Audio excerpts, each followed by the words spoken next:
This is the Relevant Podcast.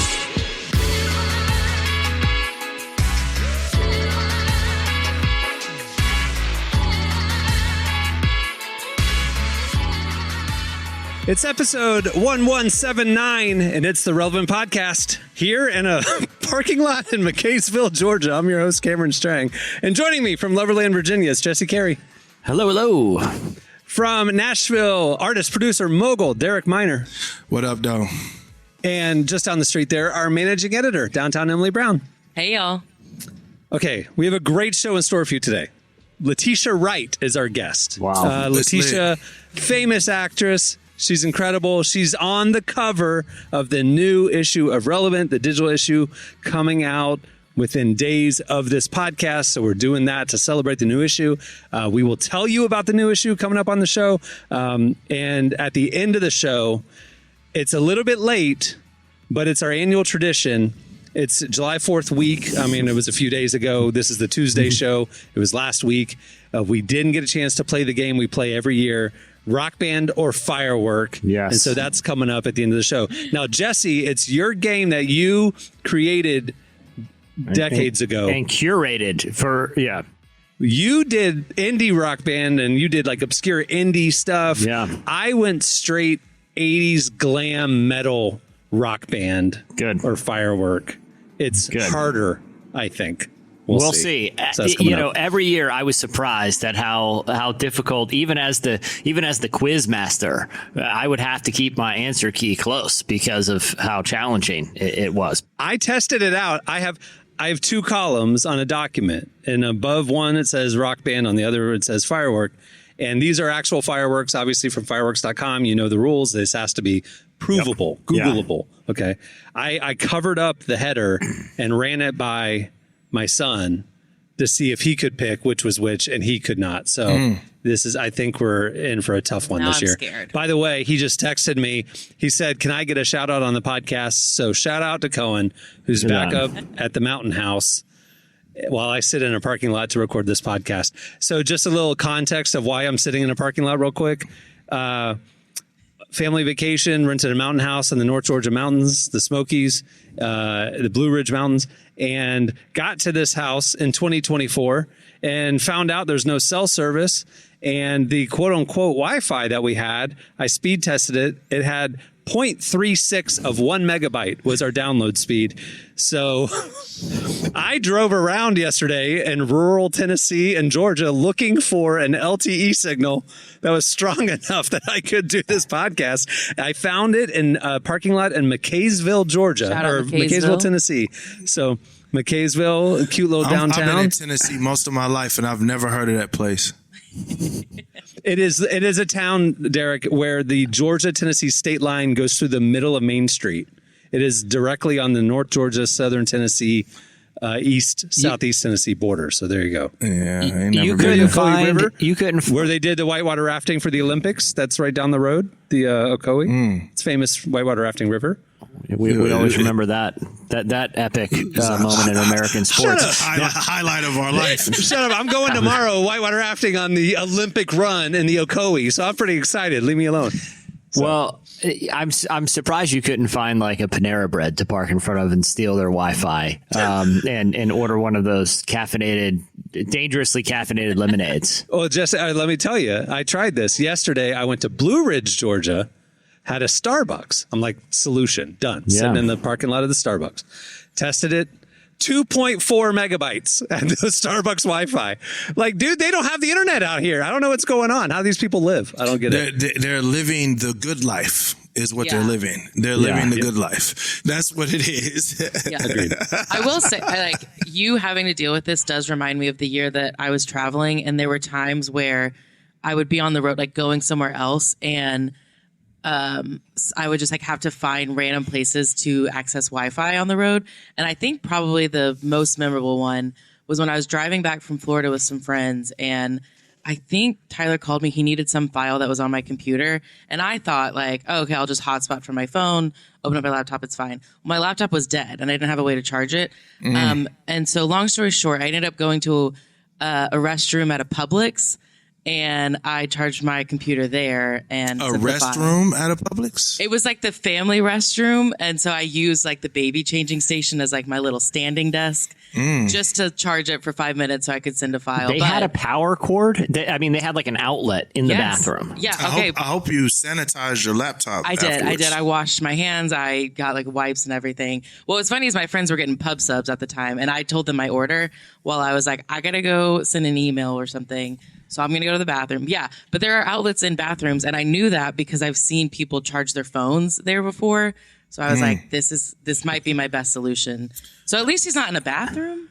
For sure. But Cameron, driving around these parts where there's very limited to no connection to the internet, do people just seem happier? Do they seem less stressed out that they're not just wired in all the time? The big event is when is peach season turns into apple season. Yeah. I mean, literally these people are just content and they're antiquing and they're looking at hills and mountains and they're just happy. That's why we come up here every year, because it's like, I want to reset. You know what I mean? I haven't stayed at a mountain house yet that had literally no connection. So they didn't see Sexy Red at the BET Awards? It didn't bother them? They did not. You should go do a poll right now and be like, hey, what'd you feel about Sexy Red's performance at the BET Awards? And just see what the response. Come again? The who, what, of the where? But it does make you wonder, how much, the internet the internet and sort of the prolonged isolation that a lot of people experienced during COVID had just, changed the way, people interact that aren't in kind of a rural setting where things have just always operated the same. I saw a post from someone who was, I think they were pretty young, and it was I just had a great idea. It's like a podcast where I get people together, but there's no mics and we don't record anything. And somebody's like, my dude's out here thinking he just invented hanging out. And it's has the internet distorted everything that we just see it through the lens of that we forgot, oh, wait, you can just live without this thing, Yeah. You really can. I mean, we can't stream anything because, other years we've been in a mountain house. I'll put on Netflix. We'll just, watch shows, relax, read, whatever. And they don't have streaming at this house, obviously. They have antenna, standard def TV on one cruddy TV in the one room. It's just but there's a pool table and a hot tub and mountains board to go explore. And board games. Cone and I played dominoes for hours last night. It's just your mental health is going to skyrocket this week because you're going to be so offline. But the thing is, I've been stressed though because I've had work to do. Sure. Literally, we're working on the magazine right now, and I have to download massive creative files. I mean, Photoshop files, InDesign files. I can't. I mean, straight up, I'm letting the team down. No, you're not letting us down, bro. You got a whole team of people, but there's no stress as a creative bigger than having to send a large file that's due that day on bad internet. There's not a stress in the world that's crazier than that. I'll take that back. In the first world, that's crazier than that as a creative. And it feels right? Exactly. Because it feels when you have all the time in the world to send that file, you could have sent it a week ago. You didn't send it because you was doing whatever. You was on Instagram. But then it's the day of is when all of the cell service is just one bar. And that it's just that way, unfortunately. And it's the kind of stress where you're watching. It's all right, 70%. Last time we got to 85 before it failed. I had to restart it. And it's just watching that little animation of it is so stressful unnecessarily. But it's the way animation, right? It's the animation that makes it stressful. It gets all the way to 80%. You're right there. You're right there. You can do this. You can do this. Yeah, it's. But Cameron, where the people where you are have no context for that level of anxiety. They're just stressed if they have a new armoire get delivered for the antique shop and they don't have enough floor space. They need to move a couple of the other antiques around to make room for the new armoire. Okay, first of all, I'm watching two men load in an armoire into an antique store across the street from me here in McKaysville, Tennessee. So that's their big stress for the day, is they got to move the armoire in. Yeah, their stress is, how much lacquer they got in the back for that bad boy. Someone's got to run to the hardware store and get some lacquer. There's a fly fishing shop right there. A whole shop for fly fishing? Oh, there's a vinyl shop. Oh, there's a fly fishing shop, and then right next door is a record shop. Yeah. Oh, I bet they got some cool vinyls in there. Mm-hmm. I bet they do. I bet they do. I'll go check that out after this. Anyway. Merle Haggard. Yeah.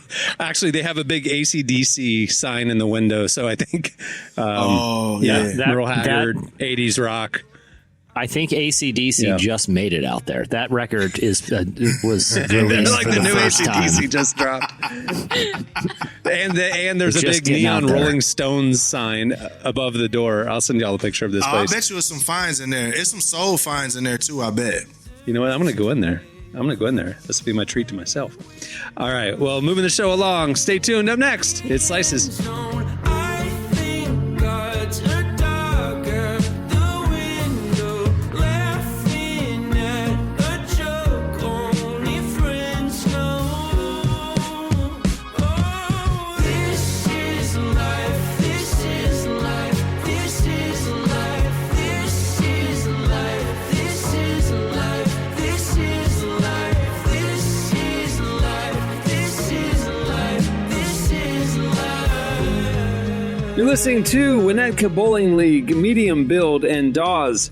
The song is This Is Life. Today's podcast is brought to you in part by Mercy Ships. Globally, 5 billion people lack access to surgical care. In sub-Saharan Africa, there's only one surgeon for every 200,000 people. Mercy Ships provides free, life-transforming surgeries for people who have little to no access to medical care. They help the blind see, straighten twisted limbs, remove deadly tumors, treat cleft conditions, and so much more. With state-of-the-art hospital ships, they provide safe surgery to children and adults living with treatable conditions, and it's completely free of charge. They do all this work with an all-volunteer crew of professionals who donate their time and talents. Surgeons, stewards, nurses, engineers, and more make the world a better place. Your donation today provides free, safe surgeries to people in desperate need of help. All gifts are matched, so please donate today at mercyships.org/relevant. Today's podcast is brought to you in part by Tim Tebow's book, Look Again.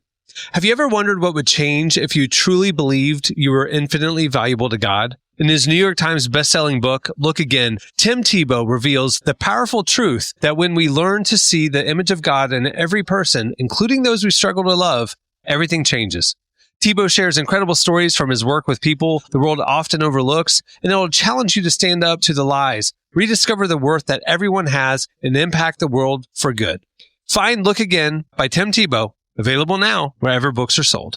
Okay, it's time for Slices. What do you have, Jesse? TechCrunch recently noticed that there was a change in the privacy guidelines and the policy page on YouTube. And it could signal a thing to come.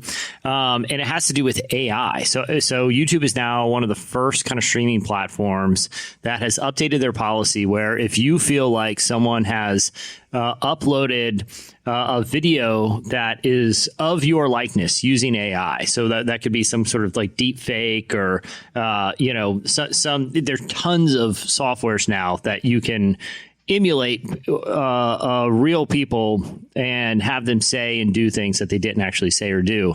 AI said, or YouTube, according to their new policy, says that if you can find content that is uniquely identifiable and has enough information that allows other people to recognize you, you can flag it and they'll review to see if it needs to be taken down, if it in fact meets those standards. Now, they put in a couple of guidelines for like there's like satire and parody of public figures is still going to be allowed.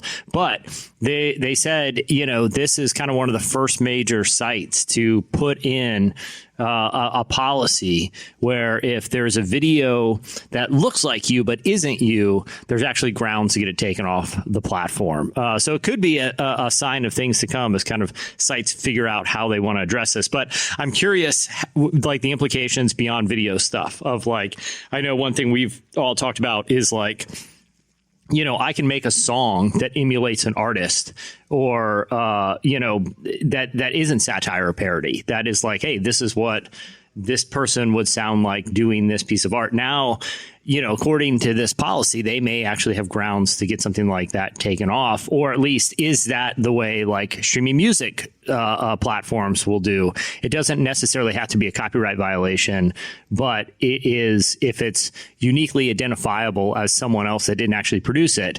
Will other platforms follow suit with this?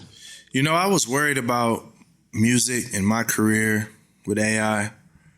And then I was on YouTube and a ad came across my page where Steve Harvey was telling me that I could get a $6,800 rebate from the government. And that's really? that's when I realized, and it literally was his voice. And that's when I realized that we have much bigger issues than cloning rappers. It was that Steve Harvey, somebody stole Steve Harvey's voice and was trying to get you to sign up for fake supplements from the government or scams or whatever. And I was like, oh, okay, so I get it now. Like, I get that this is much bigger than me. So I think it's a good thing because it's not the tech literate people that are going to get taken advantage of. It's my mom. So be like, oh, Steve Harvey said that we get $6,800 from the government. Let me sign up and give all this information over. Like, it's her that's going to get taken advantage of. And I'm like, this cannot happen. Because they're going to start taking Alex Trebek. Well, oh my God, Lord Jesus, not Alex Trebek. They're going to start taking. He's alive. He's not going to say anything. Yeah, exactly, right.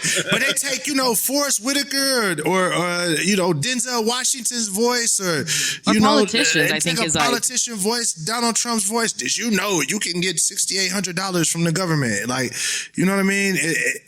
We got to do something. We got to do something. I don't know if this is the right thing, but we do got to do something. I think we got to find out something. I think it's going to be kind of a few things. Like, I think it's going to be policies like this, and just I think other companies kind of need to make policies too, and just kind of like collectively agree, like, okay, we need to protect, like you said, the tech illiterate people, and like, I don't even want to say illiterate. Like, there are times where I've seen AI and I consider myself to be fairly tech literate, and I kind of have to watch a video twice to be like, wait, was that AI or not? Like, because it is getting better, and it is a little bit trickier at times to see what is AI and what isn't. And like I said, like, politicians is the one that scares me the most, especially we're in an election year, and it's like, there's already enough misinformation online without AI messing things up. And so that's where I'm like, I need these big tech companies to step in and be like, okay, we're going to try to help and like mitigate as much as we can and hope for the best, I guess. But it is like such an interesting like legal area, especially when you look at like, the First Amendment and, kind of creative expression. And like, I have I heard a really interesting argument that I hadn't heard the other day like that works against like specifically musicians, right? Where, a lot of the lawsuits that have been filed against some of these AI companies is like, not on the output, but the input. Like, in order to create a song that sounds like, Billie Eilish, it has to intake all these songs from Billie Eilish, and kind of formulate how it can reproduce it. And a lot of the lawsuits have been like, well, you didn't have permission to intake that content. Like, that wasn't yours to take, and not pay for or license. But go ahead, Cameron. But a counter argument to that is like saying, if you want me to write a paper or an article about a topic, right? And I need to learn about the topic. So I go read books about the topic. I then learn about that topic. And so then I can create original content based on the information you gave me. you can't then say, no, you can't write that article because you wouldn't have gotten that knowledge without our copyrighted content. Well, exactly. Because the case I heard that countered it was essentially that in the artistic way. It's like I could go to any artist who says, I was influenced by Michael Jackson. Like he was a big influence on me. And it's like, well, Right. that means you listened to a lot of Michael Jackson and you took creative notes from him. So does that mean you're liable if you list influences? So it is sort of this quagmire that I don't know the answers for, but it's interesting seeing like now there's policies on sites like YouTube where, at least they're trying to establish what their rails are, for stuff like deepfakes. But in terms of like the legal stuff, man, it is a really it's a quagmire. I don't know what the implications of it all are. The other thing too is like Derek's example. If the ad said, "I'm Steve Harvey and I'm endorsing this product," get it. But if it's just a voice that happens to kind of sound like Steve Harvey, what legal standing do they have to say you stole something? If they didn't misrepresent it, it's just a sound. It's just a voice. It's not. They never said it was Steve Harvey. Maybe. Yeah, but I think we're also under the moral implication to say that regardless of like the nuts and the bolts, we're in the moral implication to say that you can't just that you can, technically, but you shouldn't be able to just take somebody's likeness that we know that that's them and be able to exploit that without their consent. Like, stuff is getting like super gnarly. Like, I don't know if you heard about this, but somebody put a deep fake of Megan Thee Stallion's face on a pornography video. Right. And it's like, if we can't protect people's likenesses, we can't, it's not, I think you're under the assumption that people are always going to use those likenesses within the bounds of human decency. So there has to be some sort of rails that say, we can't just say, okay, well, hey, I can be influenced and a person would be influenced by all of this stuff from life. So therefore we can train AIs to be influenced in that way, because at the end of the day, the AI may be influenced, but then we're not necessarily protecting people just from the AI learning. The issue is not the AI learning. It's what the people who are training the AIs tend to do with what they learned. Like, that's the issue. It's not, we want to train an AI so the AI can learn, right? So that a person can exploit someone else's likeness and style and vibe without their consent. That's the picture for me. It's like, why are they training the AI with Billie Eilish's voice or with Meg Thee Stallion's face and features, right? I agree about the deepfake videos. Like, that is a line, but like, you said emulate their style, their voice, their likeness. There have been celebrity impersonators for years. I'm not talking about the parody comedians. I'm talking about like a Michael Jackson impersonator who makes money acting like Michael Jackson, looking like Michael Jackson, sounding like Michael Jackson. Like, he couldn't do that and make money without, he didn't get Michael Jackson's consent to do that. So to me, it's like the mimicry question is the real gray area. The deep fake videos isn't mimicking. There's laws for parodies, though. Well, YouTube, their line, and again, this doesn't add too much clarity, but their thing is what they have in their policy is, quote, uniquely identifiable. And so, like, I think if it looks like, if it sounds like, if the average person would say, I'm looking at Steve Harvey here. Like, this is genuinely uniquely identifiable as Steve Harvey. Where if it's like a voice in like a truck commercial that kind of sounds like Morgan, like, I think that's Morgan Freeman. You know what I mean? But like, it could just be someone who sounds like him, or it could be an AI that kind of emulates, like, I think, again, I don't envy the people who have to make these distinctions, but that seems to be the line. And that's the problem with the Steve Harvey commercial. They didn't come on and say, hey, this is an imitation of Steve Harvey. Like, and then go into it. They're trying to trick you to think that Steve Harvey is endorsing their thing. That's wrong. You see what I'm saying? Like, that's wrong. That, like, if I drop a song and I studied all of Billie Eilish's style or whatever, and then I clone an AI to take her voice and make it feel like this is a Billie Eilish release, that's wrong. it's wrong. There's no way around it. That's morally wrong, right? And that's what the protection should be. But if it's like, hey, I want to make a Billie Eilish parody thing, hey, it is what it is. That's protected, whether it's a computer or whether it's a human that's doing parody. But the issue to me is not the parody. It's that people are using AIs to actively trick people. It's almost like they're going to have to come up with a verification system, like with political ads 10, 20 years ago. They said, okay, different people with different motives were running ads. You didn't know who was coming from. And now if it's an official ad, you have to end it with, I am the candidate and I endorse this message. Maybe there's going to be a thing that verifies, like a check mark that verifies authentic content versus created content that's not been authenticated. That's probably where it'll end up going for the consumers, is like, if I see that certain mark on it or whatever, I know it's legit. And if I don't, I know it may not be. I don't know. We'll see. Yeah, like Instagram is doing the made for AI thing. Have you seen that? Made with AI. Yeah, but it's not effective because we posted a graphic that we made in Photoshop using zero AI, just our designer's ability. Yeah. We uploaded it and it automatically tagged it made with AI. And it's like, what? No, it wasn't. You know what I mean? So like, it's not worked itself out yet. We got to figure that out. But yeah. Well, there's one quick point I just want to make that I feel like we kind of gloss over here. Derek, real quick, how do you get that $6,800 from the government? You know, I didn't click on the ad to find out. I didn't click on the ad to find out. I'll find it. I'll do some research. It. But okay. All right. What do you have, Emily? Yes, I want to talk about just some, I don't even know how to wrap my head around it, but basically M.I.A. is selling these tinfoil hats online, and it makes me sad for so many reasons. One, because unfortunately I think people are going to buy it, and it's $100. But basically, she started this new clothing brand line called Omni that she's calling the armor of the modern knight in the age of technological warfare. And she's selling like clothing and all these different things, whatever. But she's selling specifically these bucket hats that she keeps calling tinfoil hats. They're not made of tinfoil. They're made of copper and different things. But they're supposed to block 5G. Yes, lit. Let's go. It's basically like it's not a fashion thing. She legitimately is selling hats to block 5G signals from your brain.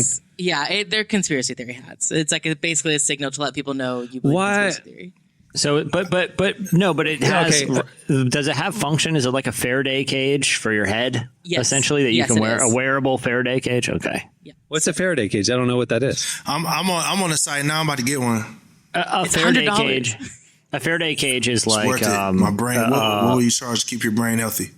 It's like a box that blocks electronic interference from something. You know what I mean? Like it's lined with different materials that prevents certain frequencies from penetrating it on like the electromagnetic spectrum. You know, I like it. I love it. She was on our cover a couple years ago because she became a Christian and wanted to talk about her faith. The interview was like an hour and a half long. It was deep. It was substantial. She was open about and excited about her new faith. And now 2 years later, she's a conspiracy theorist selling tinfoil hats. It's like, come on, M.I.A. How come we can't get any normal Christians in the celebrity space? You know what I'm saying? Why we need more Chris Pratts? Why do we get the weird conspiracy people? No, it's good that we have Letitia Wright on the show today to kind of like counterbalance that, because Letitia is very outspoken Christian and she's not selling tinfoil hats. Praise God. Tinfoil hats. I wonder if she's trolling though. Thank you, Letitia. I wonder if she's trolling. I don't think she is. She's like friends with like Alex Jones now. So she's going. She's bought in. Yeah. Yeah. But I think my favorite thing about all of this is on her site. She has all these different resources linking to these quote unquote studies that show why you should buy this hat, because it like protects your brain, like we said, from these 5G and Wi-Fi and all that and stuff. But the sources she used are like dailymail.com or like just fringe websites. That's actually not how like research should be from like official, maybe like government website. Like I need her to have a little bit more credible research. No, the government is in on it, Emily. Yeah. Listen, if you want me to give you $100, Emily. If you want me to give you $100 for a bucket hat, I'm going to need a little bit more proof. That's just Does it have a Supreme logo on it? Otherwise, I'm not going to do that. Yeah. You can iron that on, but it might kind of make the wave, like it might kind of allow some waves in. Now the thing is, we pay money for stuff that doesn't have value. Like we pay $100 for a bunch of stuff that doesn't have value. It's just she creating The word. She creating, she's serving her base. If that's what they feel like they want. Look, I ain't mad at it. If somebody want to pay $100 for a 5G hat, get it. Like it is what it is. Like, hey, it ain't no different than somebody paying $100 for a Gucci belt buckle. Yeah, so it's made of copper and nickel fabric that can block what she claims is 99% of Wi-Fi, 4G, and 5G from reaching the wearer's brain. Here's the thing. There's a market for that stuff. People are buying it, and there's somebody going to make money off of it. Might as well be her. So, but I'm not buying it. But, if you're really that concerned, I feel like you need to relocate to where Cameron is right now, because I don't think Wi-Fi is affecting any of the people. All right, facts. Yeah, it's a fire hat, though. I looked at it. It looks dope. It looks dope. Listen, Britta's been selling their quote unquote filters for suckers that don't want to drink right out of the hose like me for years. Enjoy. Oh no, suckers. Man! I watched some homies pay literally $100 for a Gucci belt buckle. Like for me, I'm like, this don't really. It's just another dumb thing for Americans to spend money on. That's overpriced. So yeah, well, but yeah, I'm with you, Cameron. I'm like, why is the jump from I don't believe in God to I believe in God to now I got a tinfoil hat? Like, why is that? Why does that seem like there's a pathway to that? Like, I don't know what the pathway is to that. And I don't want to disparage any of these sincere believers, but like I had the same thought, and I said it on the podcast, I think a few weeks ago, talking about Russell Brand.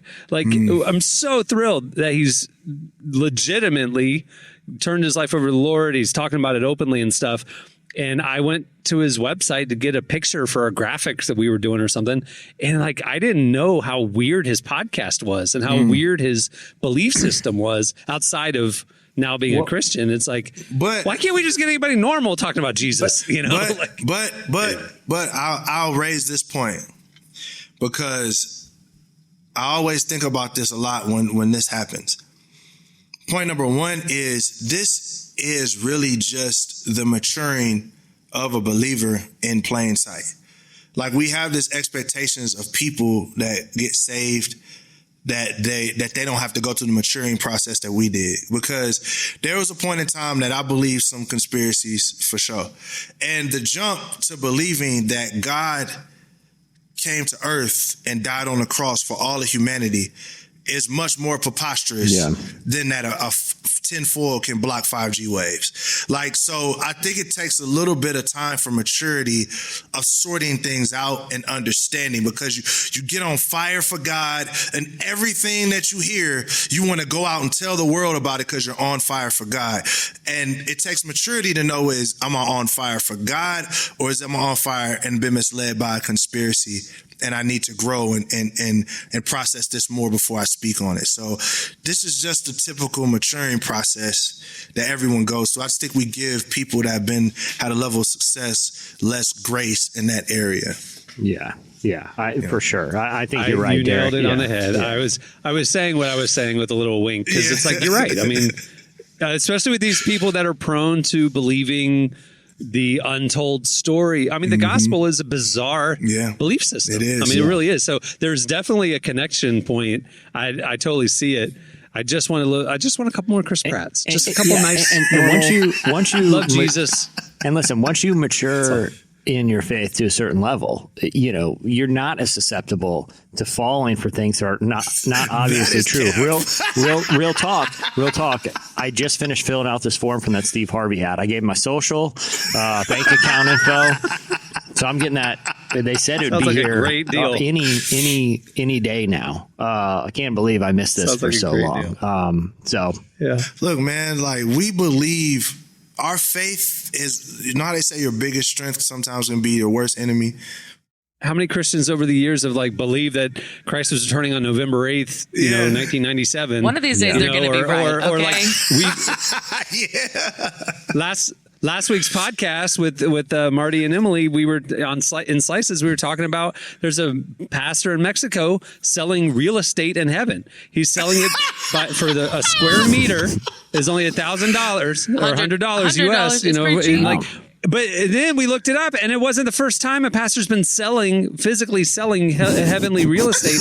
Pastor in Nigeria was doing it. He's going to hell. Dude, it's like he's going to hell. and all these believers are believing it. He's going to hell. It's like Christians are just prone to this stuff. It's just like, come on, guys. Chris Pratt would have never fallen for that in my life, but that guy who did that is going to hell, y'all. Look, I got to be honest though. I don't know the full story, but I'll tell you what. When this $6,800 deposit clears, I might take him up 1 square meter and just see. You can get a nice mansion in heaven. Bruh. I'll be flush. I'm about to be flush, guys. Nah, y'all remember? You remember during the pandemic that the people was selling the rapture for your pets? Like they was gonna take care of your pets when you get raptured away. I remember that. That's a good business deal, actually. I thought all dogs went to heaven. They was like, no, they finna be down here with us. all the sinners. Yep. Yeah. All right. What do you have, Derek? Well, let's keep it on a religious topic. My man Joel Osteen is getting roasted. Imagine he's trying to, like, first of all, Joel, this is the thing, man, I feel bad for Joel because I really feel like Joel just wants us all to get along. He just wants us all to be happy.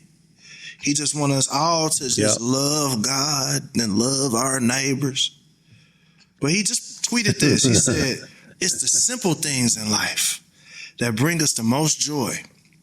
You may not have a lot of resources, but if you have family, you're blessed. If you have your health, you're blessed.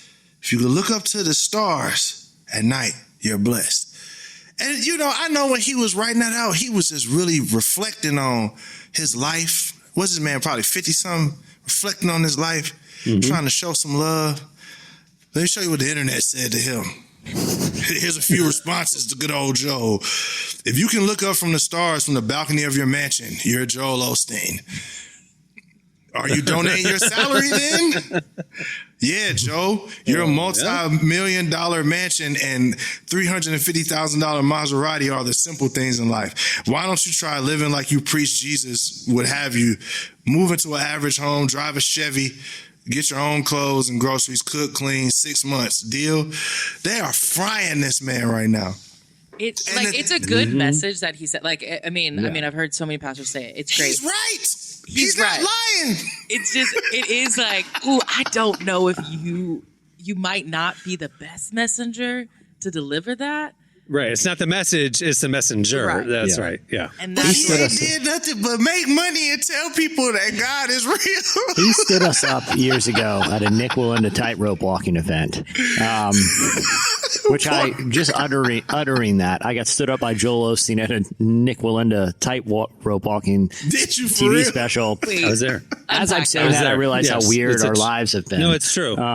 But Yes, our lives have been very so weird. I don't have much empathy just based on that. You were the ones I tweeting all this. ran into Joel Man. Osteen. I ran into Joel Osteen on the pit of a chariot race course that was being erected, like a Roman chariot race course that was being erected in Morocco in his house for the movie Ben-Hur. And I was standing in the sand watching them shoot the scene where the chariot race, there's a collision and the horse and buggy runs up into the crowd and the crowd disperses. And I look to my left and Joel Osteen is standing next to me. Like our life is weird, Jesse. Like, our life is weird. Sometimes Very you guys strange. say things that it makes me, I think you guys are like trolling me and you actually are just like No, it was- filling out a those Mad are- Lib and you're No, like, it- okay, who's a pastor? No, it Joel really Osteen. happened. Where are we? Morocco. Yeah. Like that's what it sounds like sometimes when you tell Yeah. the story. Yeah. For real. No, but Jesse and I flew up to downtown Chicago because Discovery Channel was filming a live Nick Willinda stunt where he tightroped in between those two towers in Chicago that look, you know, the Wilco like Towers, 1960s. And yeah, the famous ones. And so we're down there watching this, you know, all the prep, it's going to be live. And Jesse and I realized, because we were there as a joke, because Jesse's always loved Nick Willinda stunts, tongue in cheek. And we're like, we should go. And we're there on the viewing platform for media. And he and I looked at each other like, we're sickos, because the only reason why we're here watching this is the likelihood or possibility this guy's going to plummet to his death on live national television. What is wrong with us? It was like, what are we doing here? I remember it was like a sobering reality that our funny jokes are like not funny. What are we doing? It was like that way back in the day. Way back in the day, I remember how mad I was that there was going to be this TV special where this guy built his own body armor and was going to get eaten by an anaconda on live TV. Do you remember that? Yep. And it was in their stunt era. What? Yeah. Yeah, I was so mad because it didn't work out. Eaten alive, the beast in the man versus the man or whatever. What was the body armor supposed to do? It was like catcher's gear. It was going to prevent keep him from him getting crushed inside the snake. Yeah, it was a great idea, but the snake was not interested. Like the snake was like, no, I didn't consent to this. So anyway, leave Joel alone. He love y'all. Let's go. Leave him alone. Joel love y'all. Stop being mean to nice people on the internet. There you go. That's the lesson of the day. All right. That'll do it for Slices. Make sure to check out relevantmagazine.com, where there's way more of that stuff and the stuff we're covering at the intersection of faith and culture. All right. Stay tuned. Up next, Letitia Wright joins us. Emily, if you could drop a link I'm sending you to this .biz about this rebate that the government's just handing out. You get an extra $2,000 if I sign up. Got it. Yeah. But please include your social. Thanks.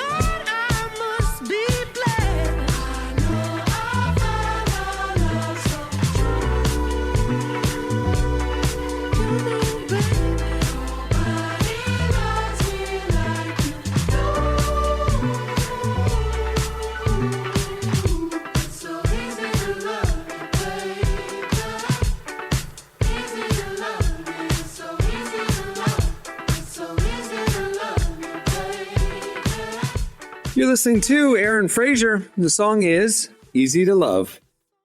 Today's podcast is brought to you in part by John Mark Comer's book, Garden City, a book that speaks to the tension we all feel between work, rest, and purpose. The New York Times best-selling author John Mark Comer takes us to the scriptures to identify what it really means to be human and flips the script on the idea that who you are matters, not what you do. He shows that God created us for meaningful work and meaningful rest. Both matter. This book helps you ask and answer the big questions. Does God care where I work? Is there a direction for my life? So you can discern God's heart for your calling, your rhythms, and the way His Spirit wants to shape every part of your life. If you're longing for purpose and a more grounded way to live, check out the new hardcover edition of Garden City wherever books are sold. Well, today's show is brought to you in part by the new book, God, the Science, the Evidence. We talk a lot about faith, but how often do we talk about science in the same breath? You might be surprised to discover just how deeply the two actually agree. For centuries, science has been used to dismiss the idea of God, but today an intellectual revolution is underway. Modern discoveries in physics, cosmology, and biology are consistently revealing the same truth: creation isn't an accident. That profound reversal is what engineers Michel-Yves Bolloré and Olivier Bonassi investigate in their international bestseller, God, the Science, the Evidence. This book is a rigorous, evidence-based critique of materialism, inviting you to explore over a dozen scientific, philosophical, and historical domains. It shows that what was once seemed impossible, that science could point to a creator, is now supported by a vast and convergent body of evidence. With over 400,000 copies sold in Europe, this book is sparking a global debate. It's thoughtful, fascinating, and a powerful reminder that reason itself affirms the existence of God. Learn more and find out where you can purchase your copy today by visiting godthesciencetheevidence.com.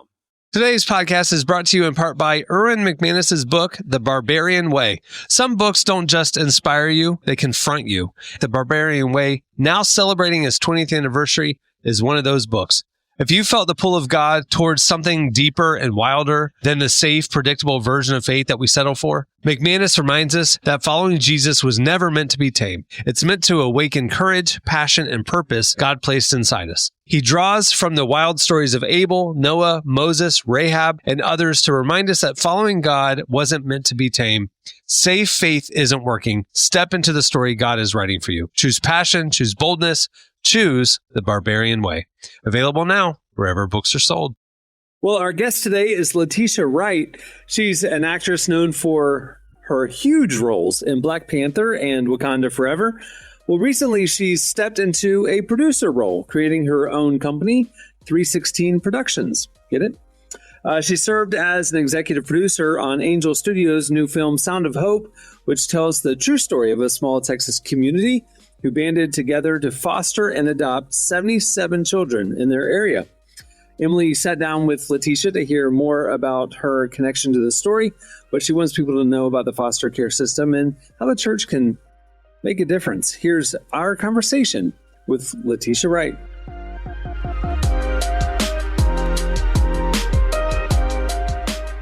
So you worked as an executive producer on The Sound of Hope. How did you get connected with the film in the first place?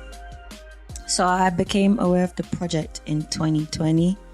I was starting the production company and I was reaching out to other production companies. So I got in touch with the team at Out of Order. They're behind Chosen. So they were just like sharing with me what's on their slate. I was sharing stuff that I wanted to do. So they told me about this story. They shared with me the script and all of the interviews that was out there. I was super intrigued. The script wasn't really where it needed to be at the time, but I was intrigued with the story and just the sacrifice of this family really for kids. And it went from there. And I just signed on to help just creatively like give, input and advice and stuff like that. And just to get behind something that I felt was really positive. What was your knowledge of the foster care system like before you started working on this project? So before I started the film, my knowledge of the foster care system was based in London. So my auntie actually, I can't remember how old I was when she started, but she would foster kids. And I saw firsthand, kind of like the 3-step situation of like a new child coming into a home. They're quite scared, they're quite vulnerable, and they don't know if this foster mom or foster family is gonna help them, heal. And I saw what love did for these kids.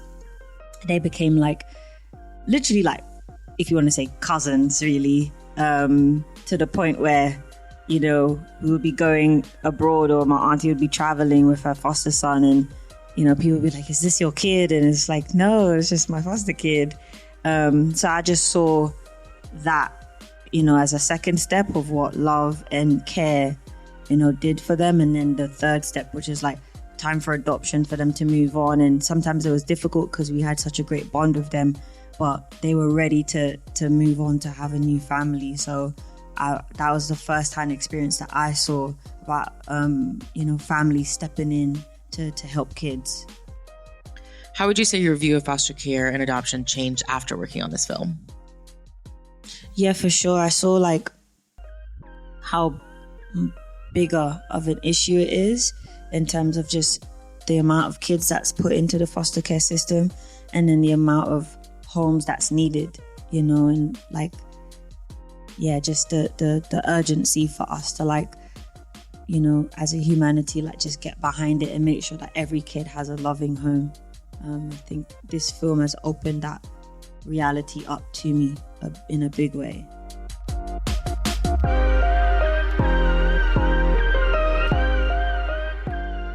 I did want to ask about your production company that you have called 316 Productions. How do you decide which films you want to work with? It varies. It depends on the story. I feel like at 316, I try to keep the motto or the ethos, I should say, as following stories that have meaningful content with cinematic excellence. So it's like most times when you have a company, if you want to tap into projects, sometimes it lacks meaningful impact or just something meaningful really that someone could take away. And then the cinematic kind of execution is sometimes poor. So I just didn't want to do that with my company. So for me, most times I would team up with a production I'm already being an actor for. So that's more in the independent front where you can be able to do that a little bit more and executive produce or just produce alongside. So I'm learning what I need to learn alongside just being an actress and that. So I've done that for movies like Silent Twins, Surrounded, Possum Trotted in acting, and then the next movie that I'm doing now, I'm also co-producing, so that's how I do it. And then there's other projects where I would just get the idea, I'd write it down, and then I would produce it or direct it. Like it just depends. But as long as it has meaningful content and cinematic excellence, and then like God just guides me on like how I need to do it, I just do it.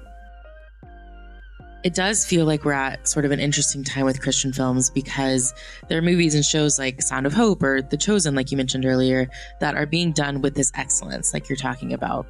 At least that's something that, I've noticed recently. Do you feel like there's a movement happening with Christian films right now? Honestly, I haven't really tapped into that, if I'm honest. I think, if I keep it so real with you, I never really found movies that felt predominantly like super, super Christian to be quite good. Gonna be real with you. It's been poorly executed and kind of a shame, because we all carry the Holy Spirit, and then it's like, oh, why does the film look like that? So as a person, like, obviously, and I've been a Christian since like 2016, so I'm still a baby Christian. I'm not OG level yet. When I'm at OG level, I'll let you know. But for me, it's just like, I never really tapped into it, because obviously I grew up watching so many different movies. But then now that I've found my faith with Christ, like, I just feel like, I don't know if there's a movement happening or what it is. Like, I'll be honest with you, I just think it's just people's desire to tell good stories, really leaning into the Holy Spirit and really executing it well. So you can see like The Chosen and how like that's just does this. It just did its thing. It just focused on what it needed to do. They did it with absolute excellence, and they have a like huge following, and it's just pure backing, right? And you can see what God can do when you just apply it yourself, right? So I think like that's just what's happening right now. Like, for example, like we see this story with the Martins, and we see Josh and we see Rebecca be inspired to tell it, sacrifice the time to go and learn about what's happening, in Possum Trot. How did this come to be? How can we use this to make impact? And then hiring people who can shoot the thing properly and editing the thing properly, and really like getting wisdom and really being diligent. So I think what we're seeing is just, what I feel is happening is just like meaningful content with cinematic excellence, and then God gets glorified through it. Because honestly, if you make something that's kind of rubbish, nobody wants to see that. Just like if it was still rubbish if it wasn't a Christian-based film.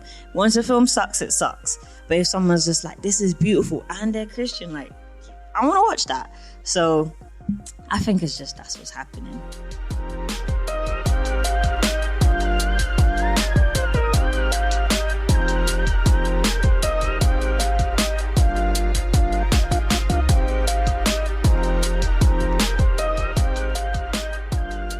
That was Letitia Wright. Like I mentioned at the beginning of the show, she is the cover story of issue 115 of Relevant, which, depending on when you're listening to this show, is either coming out tomorrow or it's out now.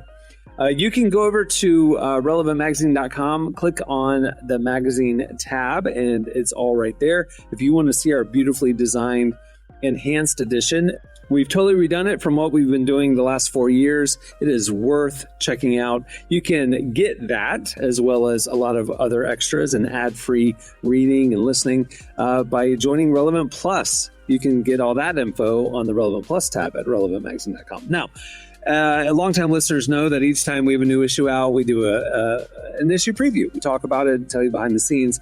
We're going to do a little bit of the behind the scenes stuff on Friday's show.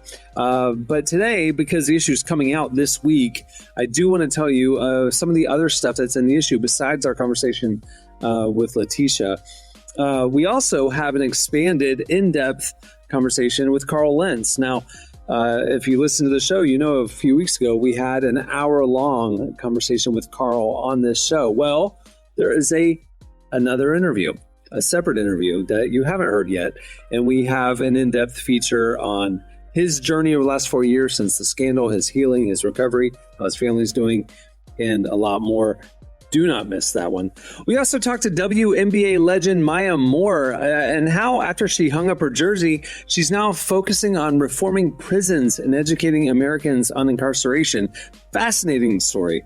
We talked to Judah and the Lion. We walked through the emotional and devastating journey of their latest album, The Process. We have Local Natives. After years of ups and downs with the band, Local Natives is closing this chapter of their lives with the release of their new album, But I Will Wait For You, and we get the full story and the new issue. We highlight one of our favorite new worship collectives out of Seattle, One Voice. They're just getting started, but they've got big plans for the future. We have Caleb Hearn, the singer-songwriter, opens up about his musical career, his faith, staying aligned with God's plan. We also talked to Colony House. The surf rock group is celebrating 10 years, believe it or not. They have a new album out called When I Was Younger. Great story. We have Australian pop sibling trio, Shepherd. They have a hope-filled new album that we highlight. Also, we look at AI, not just the future and all the ways it's going to change the world, but the side of AI they're not telling you. There's a justice side of this, the environmental and cultural impacts that can't be ignored. We dig into that in the issue as well. 10 amazing features, and like I said, they're all available in issue 115 and relevant. You can just click on the magazine tab at relevantmagazine.com. All right, more to come on all that. But right now, stay tuned. Up next, it's Rock Band or Firework.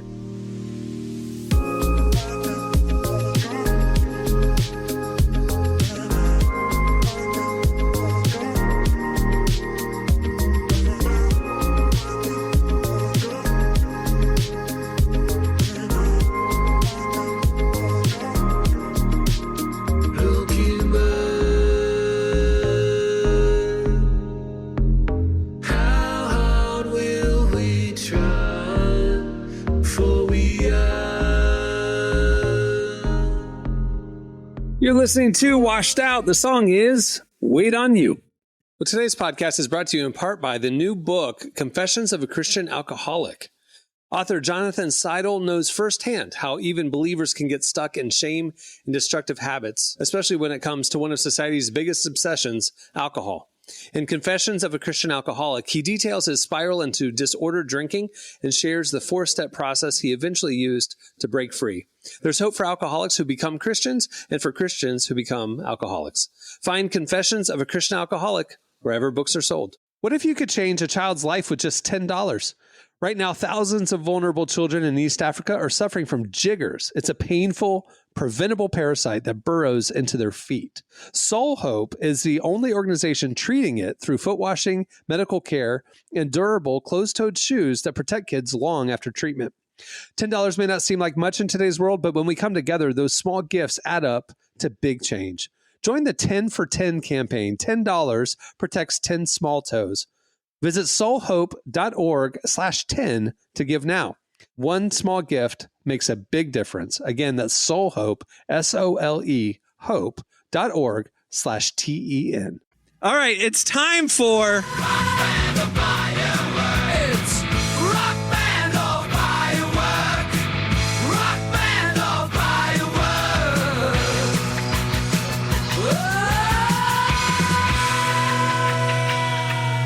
Rock Band or Firework. It's our annual tradition. I am going to say the name of a thing, and you're going to tell me if this is an actual firework that you can buy from Phantom Fireworks on fireworks.com, or is it the name of a rock band, not an obscure album title or something like that, but the actual name of a rock band. All right?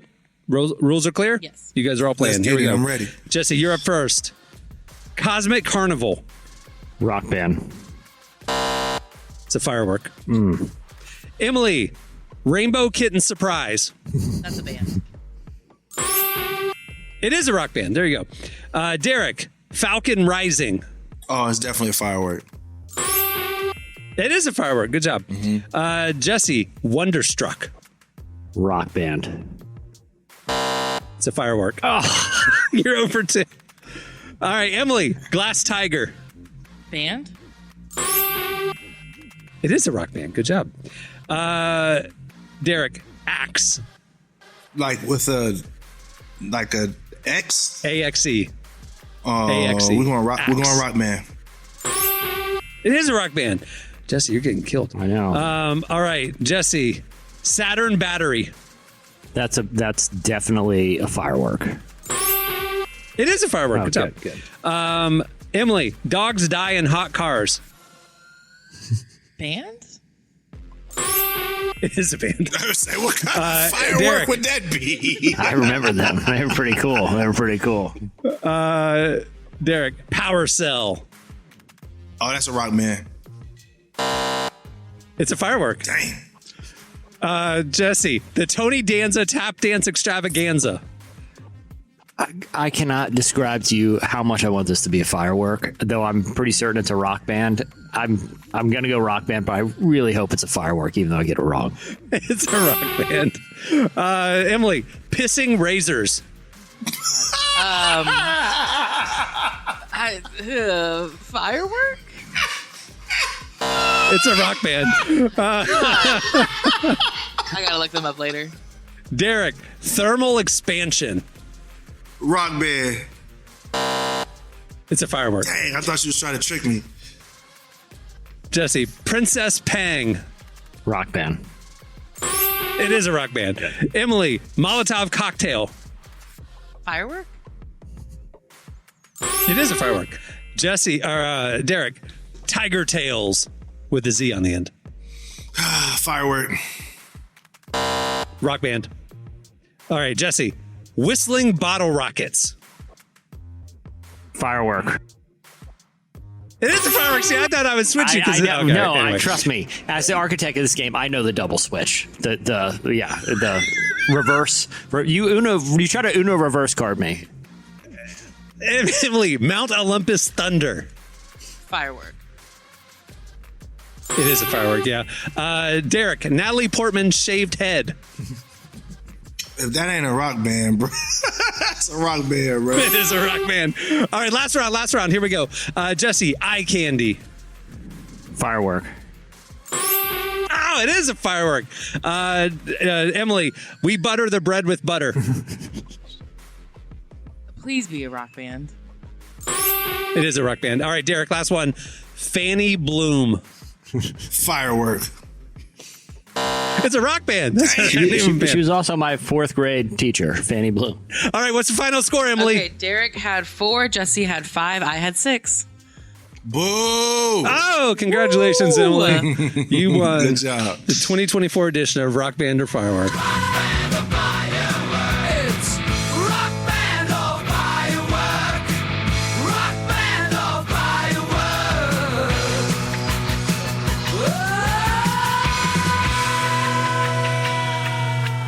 Well, many thanks to Letitia Wright for joining us. Make sure to check out her cover story in issue 115 of Relevant. It is out this week at relevantmagazine.com. All right, on that note, we'll wrap it. I'm Cameron Strang. I'm Jesse Carey. I'm Emily Brown. I'm Derek Miner. We'll see you on Friday. Have a great week, everyone.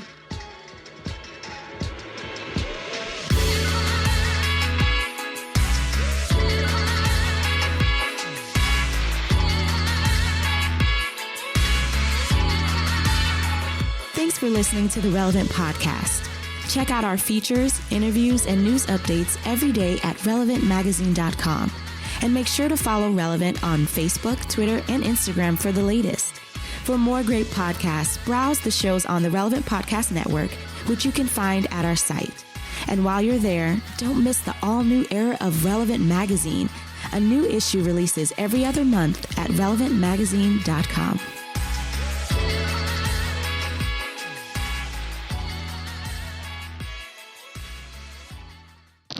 How do you get that $6,800 from the government? Relevant Podcast Network.